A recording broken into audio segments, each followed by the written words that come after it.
But I don't know what else to do at this point. Do I give up on this and just do the other 2/3? Maybe I give up on this. Hello homemakers, I'm Melinda and I'm cooking my way through Betty Crocker's 1971 recipe card library. And today I'm making apple dumplings.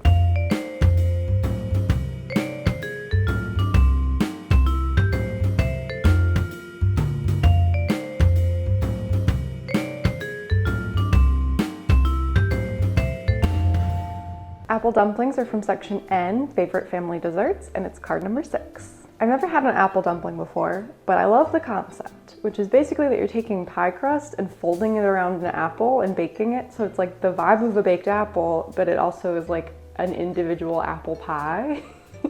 I thought that the way that this card presented that is really beautiful. The way that they're almost in little envelopes. And the way that the pie crust is forms these little triangles around it, I thought was really interesting. I don't know if mine are gonna look this cute. I kind of have this fear that as the apples bake, the pie crust will kind of just melt away. But I don't know, maybe it'll be fine. I have to be confident, right? We're confident. Let's get started. For apple dumplings, we need a packet of Betty Crocker's pie crust mix, 6 baking apples, raisins, chopped nuts, brown sugar, water, and sweetened whipped cream. The problem is that I could not find Betty Crocker pie crust mix. And that's annoying to me because I've been buying it for over 2 years now and I've always been able to find it. And now I went to 2 grocery stores and neither of them had it. So I don't know if it's gonna be discontinued or what, but I'm gonna basically have to make my own pie crust dough. So what I've done is I went to Betty Crocker's picture cookbook and there's a recipe in here for pastry for 2 crust pies. It calls for flour, salt, shortening, and water. And there's also an apple dumpling recipe in here that calls for that pie crust pastry. So I think it'll all work out. I am continuing to be confident, but it is going to be a tiny bit more work for us today. So the first step is peeling and coring the apples. So I think we should just get that over with. I'm not looking forward to it. I have a little bowl full of lemon water here. I think that will help keep them from browning too much, but I guess we just peel them and then we figure out the coring afterwards, right? These are Pink Lady apples. I thought that'd be a good baking apple. I didn't actually look it up, but I wanted something nice and crisp and sweet. And you can go ahead and yell at me in the comments if I pick the wrong apple. Sometimes I don't look things up in advance. I just make decisions on the fly. When I decided to do this recipe, I was kind of questioning whether or not I needed to buy an apple corer, but then I Googled it and it seems like you can just do it with a knife. But I did Google that 3 or 4 days ago and I don't fully remember what it said. So I'm just gonna use my best judgment and see how it goes. I kind of remember something about cutting the bottom off, and then it says to the top you use as the base, and then you just kind of do this, right? It's kind of hard. But how do I get it out? Do I cut this side off too? Because I guess I should go all the way through and then maybe it'll pop out. Should I go wider? I don't really want to manhandle this apple too much. It's I feel myself cutting at the bottom, but I'm not seeing the bottom cuts. Can I just poke it out? I have an idea. I just kind of go in and scoop it like that. It's not working. I went all the way to the other side. Because what's gonna happen is we're gonna put some raisins and nuts in here, but it doesn't have to be that big of a hole, right? I made it all the way to the bottom. My question is, I don't want that part. I guess I can, it's not you need the bottom, right? A core, I think an apple core would go all the way through. Okay, it was a bit of a journey, but I think we got there. Fill that with nuts and raisins, put it in a pastry, wrap it up, it'll be good to go. Good to go. Okay, we just have to do that 5 more times. All right, this recipe calls for sifted flour, which is not my favorite thing to do. I don't really understand the point of it, but what I've decided to do is kind of just sift it onto this wax paper, and then we can measure it and put it in the bowl. I don't know where I learned this trick. Maybe I invented it. We need 2 cups sifted. So like that was like a little less than a cup. I don't know. I don't know what happens to flour when it gets sifted. Does it become more than itself? Does it become less? What's the point of sifting? Is it necessary? Okay. That's 2 cups of sifted flour. Now, for easy cleanup, this can go back where it came from. Goodbye. All right, so we're gonna mix a teaspoon of salt into the flour, kind of get it combined. Then we're gonna take 2/3 of a cup of shortening. This is Crisco. And we're gonna plop that in. And then I'm using this kind of like biscuit dough cutter to cut the shortening into the flour, but you can use your hand, you can use a fork. She says you should cut it until the particles are the size of giant peas. And this is basically what would have come in the box. I think the box just already has the shortening and the flour kind of mixed together. And all you do is add water. All right.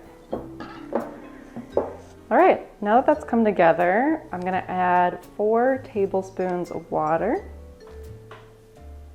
She says a tablespoon at a time. Oops, until the flour is moistened. Gather dough together and press into a ball.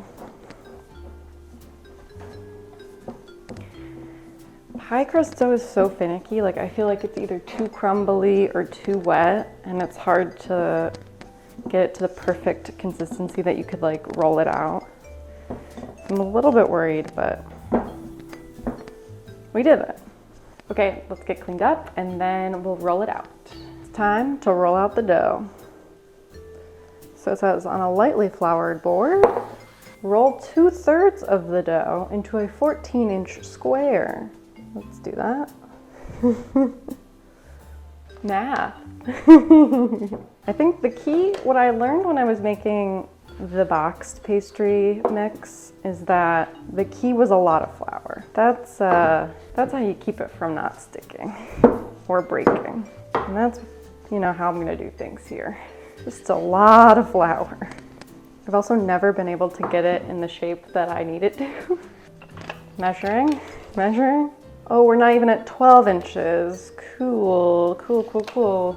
This is the problem, is that I don't know how to do a 14-inch square that doesn't crack like this. I don't know why you wouldn't like just make little individual squares. That's probably what I'm gonna end up doing with this, you know.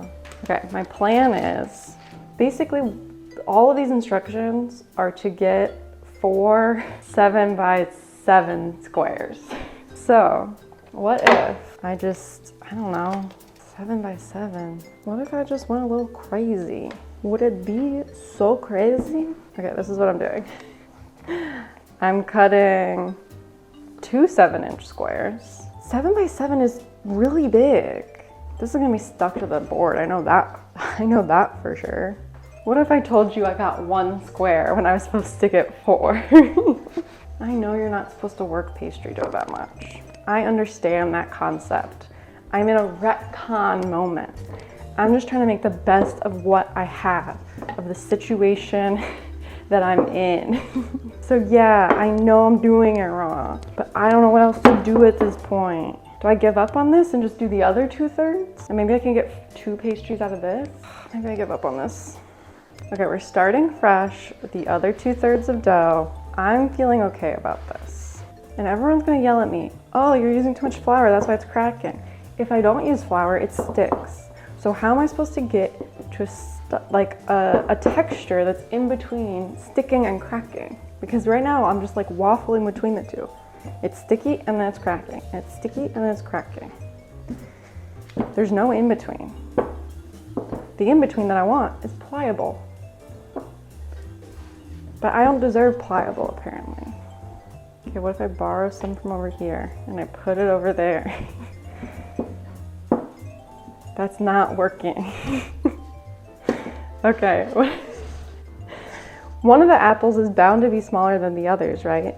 So this will just be a smaller square.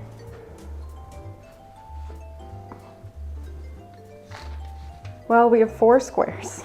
Dare I try to get a 5th square out of this dough? Maybe. It's not gonna go well. All right, so while we assemble the apples, we should have some sugar and water kind of melting and bubbling on the stovetop. All right, so we have to combine 2 cups of brown sugar. Of course I made a mess, of course I did. With a cup of water. That's just supposed to go over on the stove and come to a boil. So I'm gonna just have that kind of cooking in the background while we assemble. So we were able to wrangle about 5 sheets of pastry out of that pie dough mixture. So we won't be using all 6 apples today, but that's okay. What we're told to do is place an apple on each square. Let me do that first. Take an apple, place it on the square. Fill the center of each apple with raisins and nuts. Okay, you guys are gonna have to go in the hole. Like pack it in there. Moisten corners of square.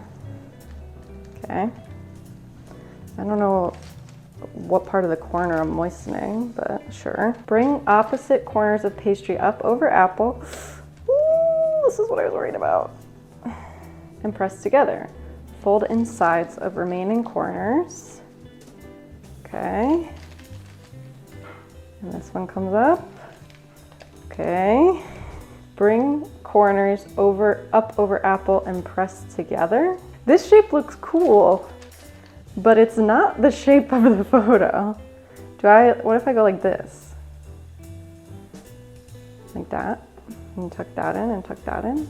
Okay, let's keep going. It's not big enough. What happened? Oh God. Oh God. Oh no. I knew this square would be too small for the apples. I don't know what to do about that one. My apple's too big. I tried to find the smallest apples I could. They're just so big. I swear to God, as long as I get one good dumpling out of this, that's all I ask for. See, I think this square was too thin. So this one is breaking as I fold it up. They're either not big enough, or they're too thick, or they're too thin. I don't know what's going on. Like, look at that. I thought that was gonna be my best one. Well, I still think it's cute to put them in their own ramekin. So I'm gonna do that. And then we're gonna dump the sugar on and we're gonna get them in the oven and then hope to God something happens in that oven that makes them cute and beautiful and not fall apart. This was a disaster. A disaster. All right, the dumplings might look terrible, but they are gonna be in cute little containers. So I'm taking our brown sugar water syrup and I'm just gonna pour it over each one. And we'll see what that does. It says that throughout the cooking process, you're supposed to baste them with the syrup. Because they're in their own little containers now, it's gonna be harder to baste them. So I might actually just keep this extra syrup. I might just keep this out and then throughout the cooking process, just drizzle more on top rather than like try to baste it because I just don't think that's gonna really work. Okay, these are going in the oven. Wish us luck. Our little apple dumplings have come out of the oven. I am very impressed. I thought this was gonna go terribly, but they actually look really cute and you can't, like, I don't know, they do look a bit messy. So like you can't really tell that you have that like perfect envelope that I was going for in the photo, but they look good. They just look crackly and crispy and, you know, like, yeah, you can see the interior of the apple, but it actually doesn't bother me that much. The last step is to kind of dress it with a bit of whipped cream. So I have some sweetened whipped cream here. I don't know, I might just put like a dollop on the side, you know. Don't want to go crazy. Okay, the apple is tender. I didn't get any filling. Okay.